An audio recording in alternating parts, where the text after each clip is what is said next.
Alors ça, c'est le petit bouquet de la ferme que je peux proposer tous les vendredis en fait. L'interview.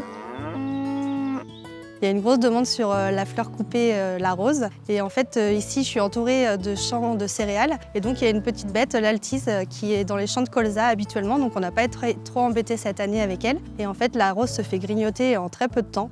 Alors ici, j'ai lancé la ferme pour sentir la liberté déjà, me sentir libre d'être à l'extérieur, pouvoir choisir les variétés que je mets dans mes bouquets, faire pousser les fleurs moi qui me parlent ou qui me rappellent des souvenirs ou qui sont intéressantes au niveau de leur couleur et de leur forme.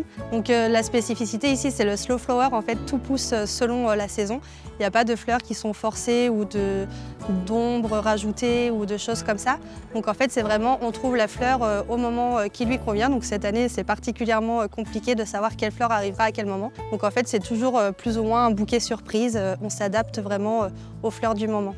Alors les gens, ils sont assez surpris par mon activité parce qu'elle est très peu connue. Donc ils passent souvent devant la ferme parce qu'il y a quand même un axe passant. Ils voient le panneau ferme florale, mais ils ne savent pas forcément ce qui se cache derrière. Donc en fait, moi, j'ai un accueil au public le vendredi de 17h à 19h où là, je propose des bouquets et des fleurs de saison. Donc pour les gens du territoire, de Beaulieu-sous-la-Roche, de la Motte-à-Char et les alentours. Donc voilà, c'est vraiment créer du lien sur le secteur. Pour moi, c'était très important de m'installer avec le label bio parce que c'est vrai que je fais de la vente directe et c'était vraiment important d'avoir un label pour justifier de ma démarche.